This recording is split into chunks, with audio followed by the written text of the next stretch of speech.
Hola, bienvenidos al curso de PLC básico de TechPeople. En este momento vamos a ver una introducción teórica y algunas funcionalidades que tiene de forma teórica todo PLC. ¿Y qué es un controlador lógico programable? Lo que significan las siglas. Bueno, justamente lo que se encarga de generar una interacción entre la máquina y el ser humano de forma de programación, generando una rutina y pudiendo ejecutar tareas según lo deseado por el operario. En el temario básico lo que vamos a ver es una reseña histórica, una clasificación según el tamaño y capacidades de cada equipo, entender lo que es la estructura del PLC, un principio de funcionamiento y el lenguaje más conocido de programación. Un PLC es un controlador lógico programable que se creó en los años 60 con el propósito de eliminar el enorme costo que significaba el reemplazo de un sistema de control basado en relés. A pesar de todo el tiempo que ha pasado, todavía se siguen usando ciertas lógicas de relés, pero obviamente que las cosas han sido mejoradas enormemente y los costos también, con lo cual acceder a un PLC ha hecho que las industrias tengan mayor acceso a información y de forma muy económica, pudiendo reemplazar ciertas lógicas que son de relé por equipos controladores. Las primeras versiones fueron hechas por la empresa Modicon Bedford Associates en conjunto con General Motors, y el proyecto se llamó Modicon, el cual terminó siendo el más comercializado, el 984. La versión 084 fue la primera, fue la primera versión funcional. Obviamente que gracias al respaldo de empresas automotrices pudieron avanzar con ello, ya que necesitaban, para generar una masividad en sus producciones, de un sistema mucho más eficiente que la lógica de relé. Asociado a ello, la gente de Modicon logró los avances tecnológicos necesarios hasta el día de hoy, en donde nos encontramos con tecnologías muy avanzadas a lo que era en ese momento. Un controlador lógico programable lo que tiene es un procesador que se encarga de vincular la información de la memoria junto con el proceso deseado y ejecutar la tarea en un determinado tiempo con una capacidad de memoria reducida que es solamente para las rutinas de trabajo. En los años 80 ya se empezó a intentar lograr comunicación con los PLC de una forma más sencilla, que no sea tan difícil las programaciones, y nos empezamos a encontrar con modelos que ya lograban comunicación e interacción con el operario a través de pantallas. Empiezan a funcionar lo que se llaman las interfaces humano-máquinas.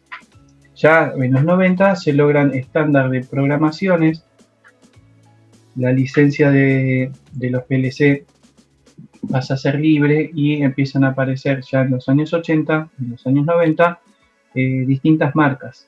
Incluso Schneider Electric, el grupo Schneider Electric, compra Modicon y hasta el día de hoy se sigue utilizando la sigla Modicon para los nuevos PLC de esa marca.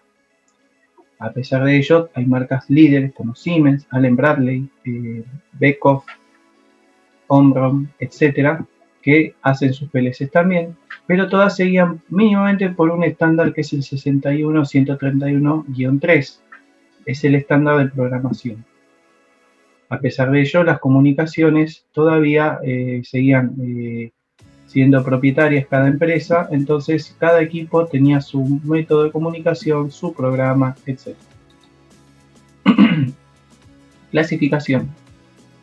Clasificamos los PLC según su grado de complejidad eléctrica y además el grado de proceso que pueden llegar a ser. Obviamente que partimos de las cosas más básicas, como es un contactor y un relé con timer, que puede llegar a tener una pequeña electrónica. Después ya pasamos a un módulo lógico, que es un PLC mucho más pequeño, que puede hacer pequeñas rutinas. Los micro PLC, que pueden servir para maquinarias autónomas, máquinas envasadoras, armado, ensamblado, máquinas pequeñas y PLC propiamente dicho, que ya lo que se encarga es de hacer procesos. Entonces, es importante la clasificación en el sentido de saber qué tipo de trabajo hacemos, porque los costos se van elevando a medida que la tecnología y la disponibilidad y las herramientas que tenga cada PLC van a ir en aumento, inclusive sus capacidades de memoria, sus capacidades de hacer un proceso. Lo más conocido que tenemos en el rubro son los contactores y los relés temporizadores. Ellos fueron reemplazados por la lógica más pequeña de los micro PLCs, que es, por ejemplo, el Logo, un gran referente del sistema que hace muchos años que comparte la industria para hacer pequeñas lógicas que antes las hacían entre un timer y un contactor o un relé, un juego de relés. Después ya había otros modelos, no solamente de Logo, también está el Celio, ahora actualmente existía el Tuido hasta hace poco. Hay unos modelos nuevos que es M221 de la línea Schneider, de la línea Allen Bradley encuentran los Micrologics y así sucesivamente en distintas marcas. Es importante el hecho de usar micro PLC para pequeños proyectos en el cual pueden hacer lógicas interesantes, pueden hacer hasta vinculación hoy en día entre equipos y con un sistema de comunicación entre ellos pueden hasta inclusive traer datos a una SCADA y obviamente presentarlo a gerencia o a quien corresponda para analizar procesos, avances y productividades. Acá hay una breve clasificación de dónde utilizaríamos cada tipo de equipamiento. Pensando en la industria, por ejemplo, los contactores obviamente se siguen usando para lo que es lógica enclavable, motores. Los relés es algo similar, solamente que en baja potencia. Temporizadores se siguen utilizando mucho para retardar generalmente la conexión, para hacer un arranque estrella-triángulo, una forma económica de hacer un arranque suave. Los programadores lógicos chiquitos se utilizan para pequeñas rutinas, generalmente para rutinas diarias, por ejemplo, o por ejemplo he visto cortinas eléctricas que están levantadas con un logo, o pequeñas rutinas de sistemas de riego, por ejemplo.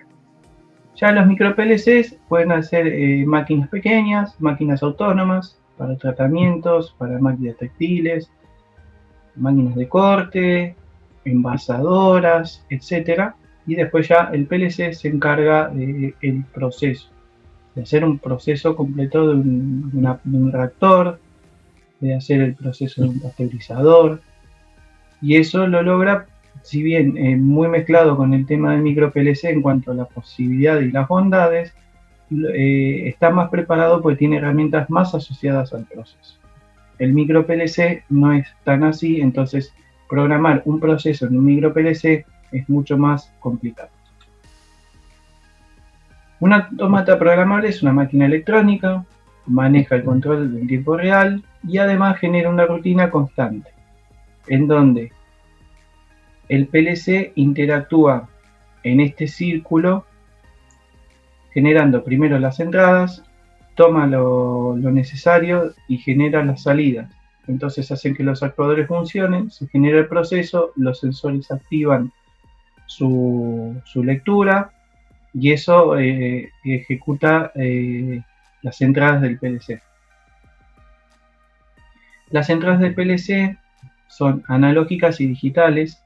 Si han visto el video de electrónica, van a entender un poquito más de qué nos referimos con digitales y analógicas, pero básicamente una digital es una condición de existe o no existe objeto, presión, existe distancia, existe nivel, mientras que el analógico establece temperaturas, controles de temperatura, controles de presión, o sea qué presión disponible tenemos, caudales, por ejemplo niveles también, peso, donde son variables a diferencia de lo que es una digital.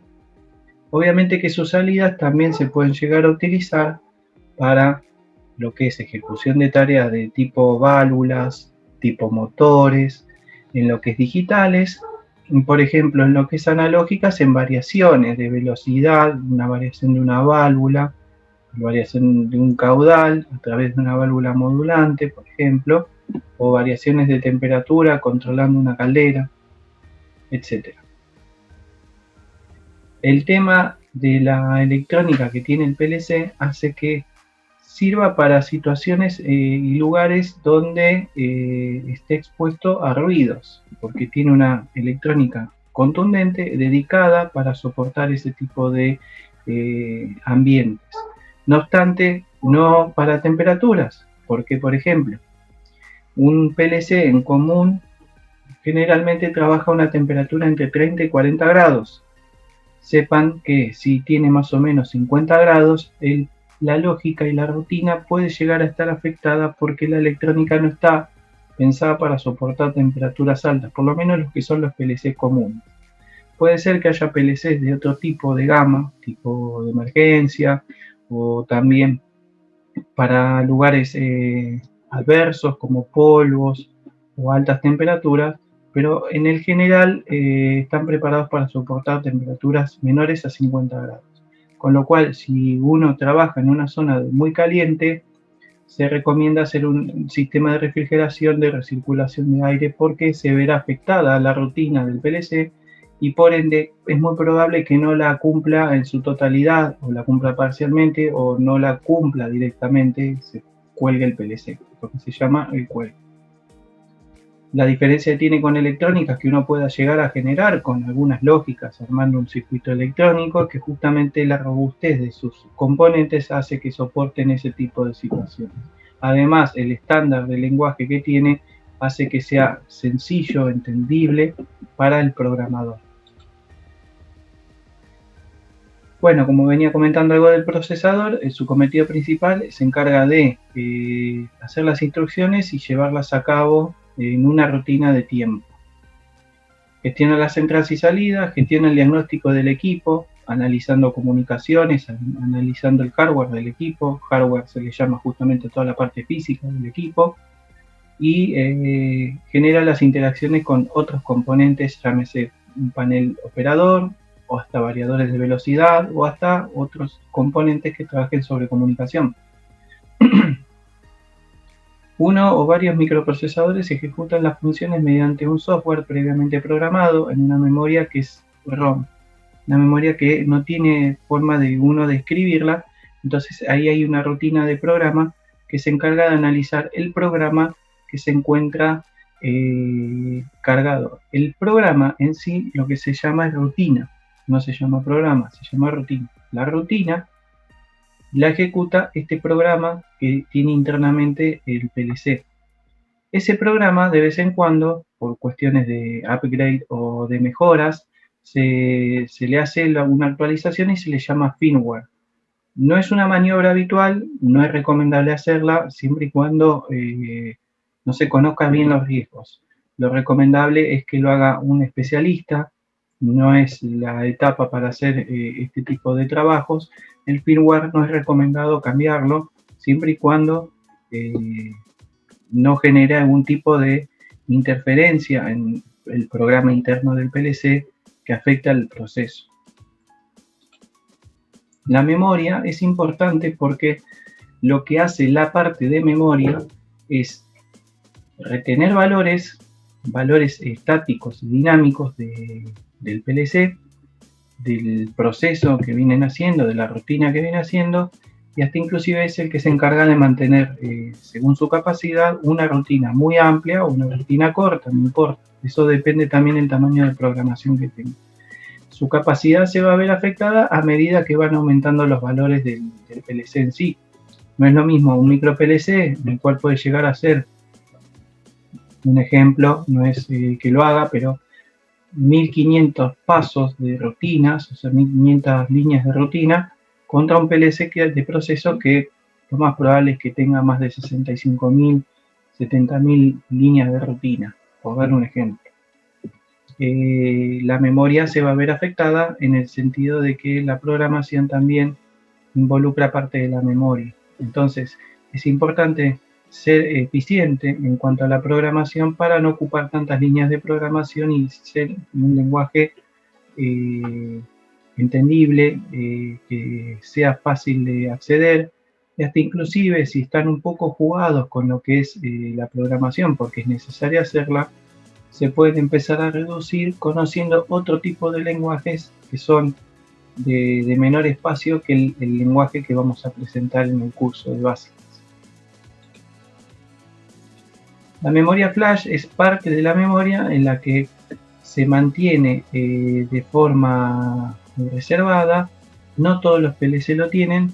Es una memoria que se le agrega extra al equipo en los casos de micro PLC para arriba, para poder contener la información más vital del equipo, o sea, que es la rutina en sí.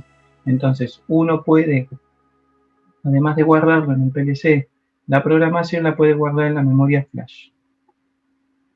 Entradas y salidas ya habíamos hablado, así que sigamos. El bus. El bus es importante que se sepa a qué se refiere. Un bus de datos se encarga de vincular el PLC, propiamente dicho, el módulo de PLC, con otros módulos. Lo vamos a ver en la siguiente pantalla. Pero antes de verlo, quería hacer un énfasis acá. El bus de datos se encarga de vincular internamente entre módulos, hace una comunicación interna con lo que se llaman módulos de expansión. Un PLC tiene un tamaño y una capacidad. Se le pueden agregar módulos de expansión para aumentar la capacidad de entradas y salidas o de ejecuciones de tareas. No obstante, tiene un límite.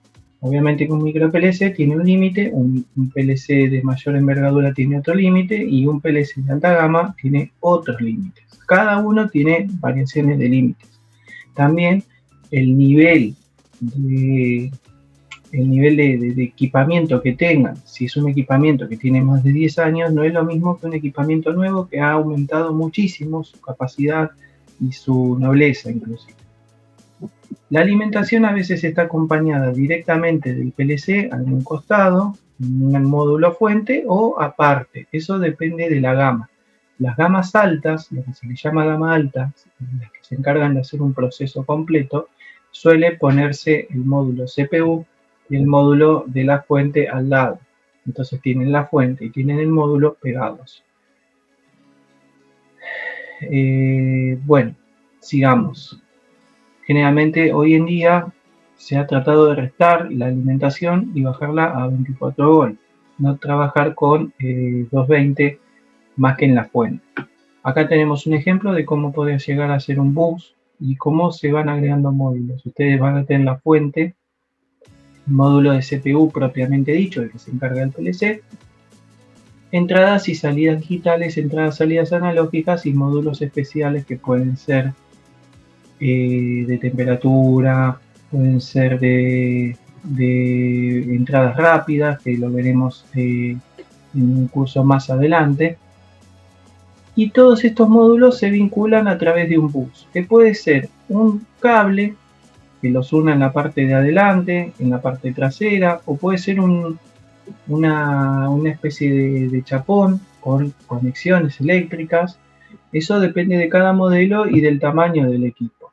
Por ejemplo, el modelo que vamos a usar para el curso de PLC 1200 trae en la parte frontal del CPU, trae un conector que lo vincula con los módulos que le siguen. Inclusive no cuenta con fuente, sino que tiene que poner una fuente aparte. No está propiamente alimentado a 220 y la fuente no va a estar comunicada nunca con el CPU, por lo menos en el 1200, en la gama de 1200 de Siemens. El ciclo de un autómata programable es importante comprenderlo para empezar a entender el mundo de lo que es la lógica. Ustedes tienen que entender que esta rutina se hace de forma muy rápida, en el orden de los 5 a 10 milisegundos en los PLCs. Puede ser que lo hagan menos tiempo o pueden aumentarlo el tiempo. Y se encarga de hacer el siguiente análisis: adquirir los datos, generar la rutina de programación, o sea, todo lo que conlleva la ejecución de esos datos, o sea, de los datos adquiridos, y al final la actualización de las salidas acorde a lo que la rutina de programación analizó. Y eso lo hace en una forma cíclica cada, como le digo, 5 milisegundos a 10 milisegundos. Un lenguaje ladder, que es el lenguaje universal que se utiliza en todos los PLCs, es un lenguaje de programación asociado a lo que es un tablero eléctrico, un plano eléctrico. Imagínense una lógica cableada en donde tenemos de plano eléctrico contactos normales abiertos, normales cerrados, alguna válvula, alguna luz, algún contactor. Y esa lógica programable en PLC se transmite casi como si fuese un plano eléctrico. Entonces es importante entender que si uno comprende bien el plano eléctrico, entiende la lógica de un plano eléctrico, puede llevarla a PLC y de esa forma poder analizar en un PLC como si fuese un plano eléctrico. El tipo de programación que utiliza Siemens, por lo menos, es el COP, se lo llama COP, esquema de contactos. La realidad es que es ladder, o sea, el nombre genérico es ladder, pero en Siemens lo llaman COP. Ojo con los nombres porque eso va en cada modelo de PLC, no les vuelvo a repetir, pero generalmente se lo llama ladder, en otros por ejemplo se llama LD, en otros se llama FB, etc. Lenguaje de programación lo que hace es, nosotros en un plano eléctrico leemos de arriba hacia abajo, de izquierda a derecha. Bueno, algo parecido es en la programación, nada más que en vez de traer la alimentación de arriba e ir abajo, lo gira. Fíjense, por ejemplo, el ejemplo que tenemos acá, en donde tenemos un contacto abierto que es reemplazado por una luz entre ellos, dos barras y una luz en el medio, y un contacto cerrado es lo mismo, pero con un cruce. ¿Por qué se optó por ese tipo de nomenclaturas, digamos? Porque fíjense, por ejemplo, un contacto de una bobina, un contactor, está hecho entre paréntesis. Eso se hizo porque en su momento las programaciones de PLC estaban hechas en DOS. Y al hacerlas en DOS no había gráfica, y la gráfica que existía era solamente figuras, paréntesis, líneas, que tenían que ver más con la funcionalidad de tipo teclado. Entonces la programación se asocia mucho, la de ladder, a esas épocas en donde se hacía programación en tipo DOS. Por eso es más entendible. Las figuras inclusive son medias familiarizadas con lo que es un plano eléctrico. Se hace fácil de comprender al comienzo las lógicas de programación. Acá vemos una cierta rutina en donde se genera una pequeña rutina, un segundo paso de rutina, las líneas de programación y, como les decía, de izquierda a derecha, de arriba hacia abajo. Esta rutina la lee cada 5 milisegundos, no es que lee esta, ejecuta, lee esta, ejecuta, sino que lee esta línea, guarda en memoria la situación, lee la siguiente línea, guarda en memoria la situación y así sigue sucesivamente. Entonces, por ejemplo, en una programación básica que vamos a hacer en las capacitaciones, en las prácticas, es el arranque de un motor con una retención, algo que se hacía desde un contactor, apretando un botón u otro, y autorreteniendo con el contactor la señal, se puede hacer de la misma forma acá. Nada más que la única diferencia es que el contacto de salida, se lo toma de una entrada, o sea, se toma esta entrada que es un pulsador, la segunda entrada que es la parada u otro pulsador, y el arrancador M que se puede tomar desde el contactor, como diciendo el auxiliar del contactor, tomamos que confirma el motor encendido. ¿Quién lo va a apagar? Bueno, en la siguiente rutina, el que lo va a apagar es cuando se abre el contacto de paro ahora está normal cerrado. Cuando se abre ese contacto se va a levantar el arrancador y va a quedar desafectado, queda en cero, queda apagado. ¿Dónde vamos a ver esas presentaciones, digamos, de botones y de salidas, de ejecuciones? Generalmente en los frentes del PLC hay una serie de luces que nos va a indicar el estado actual de ellas. Por eso es importante, más allá de la lógica, comprender eléctricamente cómo llegan las señales al PLC.